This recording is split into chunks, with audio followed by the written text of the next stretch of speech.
Hey everyone, this is David B, and in today's video I want to show you a really cool series of books to help you learn Mandarin Chinese. And let me say that this video is not sponsored. All of these opinions are my own, and I bought all of these books with my own money and I'm not being compensated. But it will be a favorable review because I really like this series of books. So the series I'm talking about is the Journey to the West series by Jeff Pepper and Xiao Hui Wang, which is published by Imaginate Press. This book series tells the story of the classic Chinese novel Journey to the West, or Xiao Ji. The story has been rewritten at a simplified level that makes it perfect for Chinese learners. There will be a total of 30 books in this series, and so far, as of the time of filming, there have been 22 that have been published. So let me show you those. So you can see this is the stack of 22 that have already been published. So let me just give a brief summary before we take a look in the books at why I think these books are so good. First of all, the early books are written at a lower vocabulary level, and then as you go on through the series, it builds as your Chinese vocabulary improves. The way the book is laid out is excellent. It has the story in Chinese, where it has the pinyin on one page and the corresponding Chinese characters on the opposite page.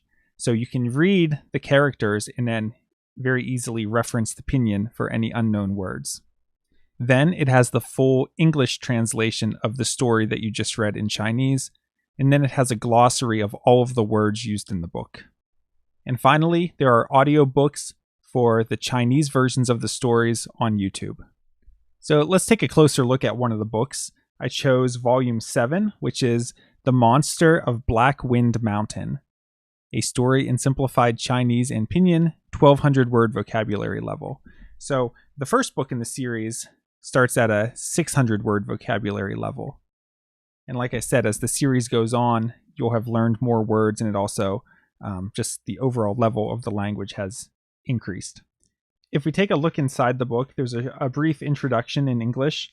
And then on page 14, we start the Chinese version of the story. So you can see on the left-hand page, we have the pinyin, and on the right-hand side, we have the corresponding Chinese characters, or Hanzi. At the bottom, we have footnotes that might give us a little information or translate some of the more difficult words.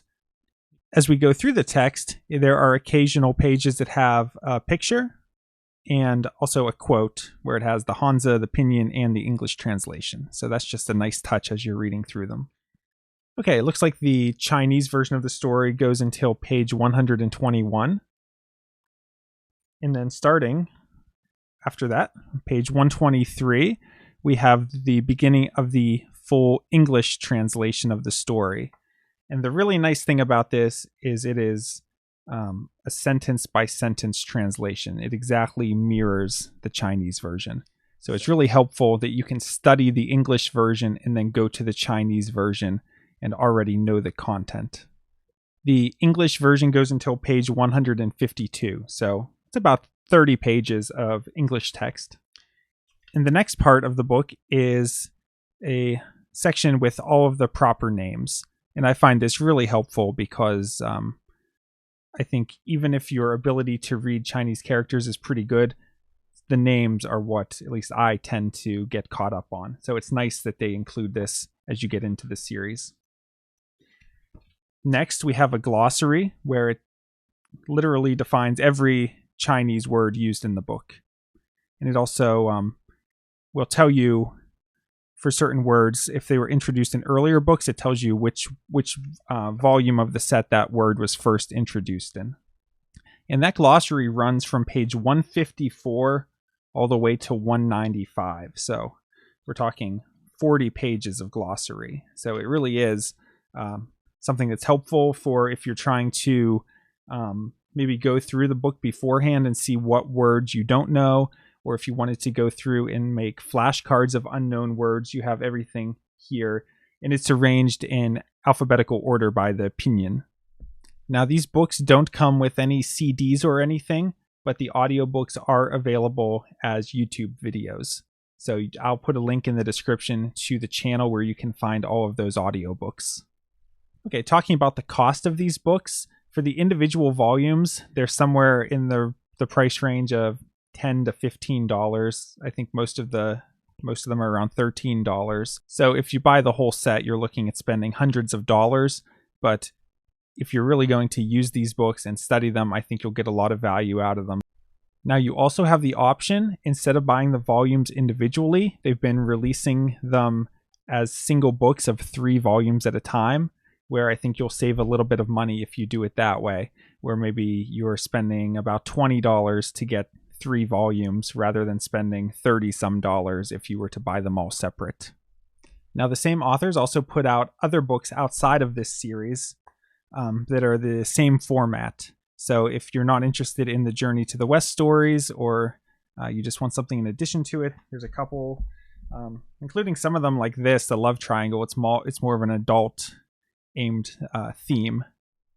And they also have some of these Learn to Read Chinese Book 1 and Book 2 that are, again, the same format, but they're like short stories. So overall, I really recommend this series of books, and I would probably recommend getting the first volume or maybe the first couple and seeing if it's something that you would like to incorporate into your own studies. But just the format of these books, I wish that more books had this, where it's got the Hanzi and the Pinyin and the English translation and the glossary. It just makes it a really good study tool that even if it's beyond your level to begin with, it's something you can work with those aids until it gets to the point where you can just freely read the characters without having to reference the Pinyin or the English. Now, as far as any criticisms of this series go, I'd say there's a couple mistakes that I've seen where the Pinyin maybe has the wrong tone or some small mistake. There's a couple places where the audiobook doesn't exactly match the text, but just very minor mistakes, and it doesn't impact the learning experience. I'd say beyond that, maybe this subject matter doesn't appeal to everyone. It is a classic Chinese story, so I think it helps you understand Chinese culture a little better. But of course, when you're dealing with materials like this, you're not getting a lot of modern vocabulary because the story isn't talking about computers and cell phones and cars, right? It's an old story. So you wouldn't want to use this as your only resource for learning Chinese, but if you're interested in the story, these books can really help you. I'll put all of the information about this series as well as links in the description below, so be sure to check that out. This is David B. Thanks for watching.